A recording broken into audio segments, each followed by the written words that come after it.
Olá, pessoal. Meu nome é o professor Marcelo Melo. Vamos começar nossa aula sobre IPI, Imposto sobre Produtos Industrializados. Então, vamos falar aqui sobre controles, sobre a apuração do IPI com os débitos e créditos e as obrigações acessórias. Como já falei, sou o professor Marcelo Melo, sou contador, especialista em direito tributário, sou professor de pós-graduação, sou especialista em SST no social, sou bacharelando do curso de Direito, escrevi um livro em 2011 sobre contabilidade internacional, trabalho com educação há mais de 12 anos, sou instrutor do Conselho Regional de Contabilidade, instrutor do SESCAP, auditor independente com registro no CNAE e consultor em contabilidade societária e tributária. E nossa aula constitui-se de 9 aulas, né? Nosso módulo sobre o programa de IPI constitui-se de 9 aulas. E a primeira aula nós vamos falar aqui sobre a legislação, tá? Uma introdução à legislação. Nosso programa tem na segunda aula contribuintes do IPI. Então vamos ver aqui o que é o conceito da legislação sobre o contribuinte do IPI, quem é considerado industrializador, quem é considerado equiparado à indústria, quem recolhe, quem está obrigado ao recolhimento do IPI, segundo a norma. E também vamos ver na aula 3 cadastros que são importantes e figura tributária dentro dos sistemas para que você possa fazer a apuração correta do IPI. Na aula 4, vamos falar sobre fato gerador, base de cálculo e alíquota.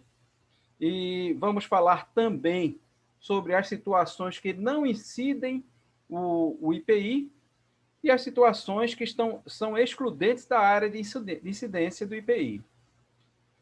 Vamos falar também sobre o crédito que a gente pode utilizar, os créditos básicos e outros créditos também que a gente pode utilizar na apuração do IPI.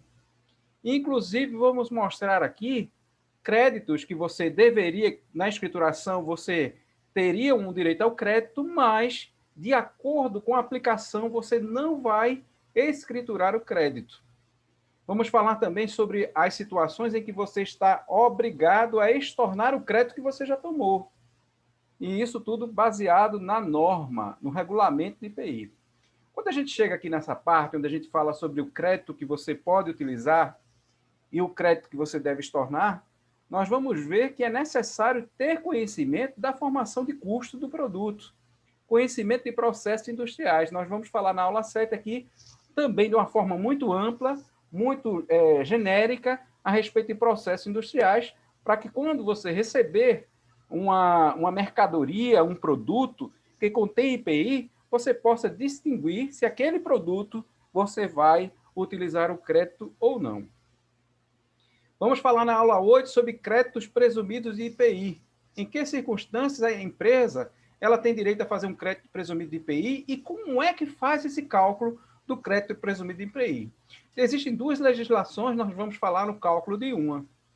Em seguida, na aula 9, nós vamos falar sobre declarações acessórias, obrigações acessórias. A primeira está relacionada com a aula 8, que é a DCP, Declaração de Crédito Presumido. Então, vamos ver aqui o preenchimento dessa declaração, que é algo simples, tranquilo, no mesmo formato do que nós estamos falando na aula 8 do crédito presumido de IPI. Na aula 9.2, nós vamos falar sobre FD, ICMS e IPI, especificamente na escrituração do IPI. Então, você vai fazer a escrituração nas notas de aquisição, vai fazer a escrituração do débito nas saídas e vai fazer outros créditos e outros débitos. Existem situações. Existe, por exemplo, o que a gente vai ver na aula 9.3, que se trata de pedidos de ressarcimento de IPI. Né? Nós vamos falar sobre PERDCOMP. Então, o ressarcimento de IPI, ele deve ser feito, a escrituração do pedido de ressarcimento deve ser feita na FD, ICMS e IPI. Vamos falar aqui também, de uma forma geral, sobre a obrigatoriedade do bloco K. Então, houve uma mudança no ajuste CNF recentemente e alguns estados já se adaptaram para isso. Nós vamos falar sobre o atacadista, né? Também com respeito ao bloco K. Então, nessa primeira aula, nós vamos falar aqui uma introdução a aspectos gerais sobre o IPI. O IPI é Imposto sobre Produtos Industrializados, Imposto sobre Consumo, E alguns atributos que estão na Constituição são importantes que a gente possa entender a respeito do IPI. Então, vamos falar sobre alguns. Primeiro, legalidade. É um imposto que tem que ter legislação. Não pode acontecer sem uma legislação, né? É um princípio da legalidade. Seletividade do IPI também, porque ele é seletivo de acordo com o produto. Vedação de confisco, ele não pode existir esse imposto para que fosse um confisco da riqueza das pessoas.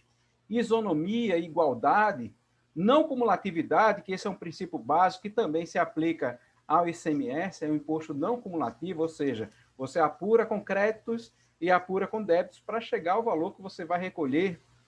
Imunidade específica, que também é constitucional, nós vamos ver mais adiante aspectos sobre a imunidade, não só sobre imunidade, como também isenção, sobre produtos, itens que são não tributados e a alíquota zero.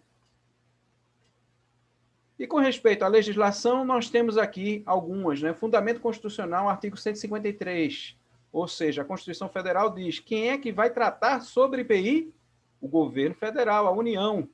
Artigo 153, inciso 4º, imposto sobre produtos industrializados. As normas gerais nós temos também no CTN, artigo 4651, Código Tributário Nacional, que vai tratar aqui sobre IPI. Nós temos também a lei básica do Imposto sobre Consumo, o IPI, que é a lei 4.502 de 64. Como nós sabemos, além da legislação, nós temos que ter também o decreto que regulamenta a legislação. Então, atualmente, nós temos o decreto, o regulamento do IPI está no decreto 7212 de 2010. E aqui nós estamos colocando o link de acesso. Nós temos também a tabela de incidência do IPI, que nós vamos usar aqui para que a gente possa entender as alíquotas. Isso tudo a gente vai ver na aula que trata também de fator gerador. E isso está aprovado pelo decreto 8950, que nós temos aqui esse primeiro link que trata da tabela de IPI. Portanto, esta é a nossa introdução sobre as aulas que nós vamos ter e sobre a legislação relacionada ao IPI, Imposto sobre Produtos Industrializados.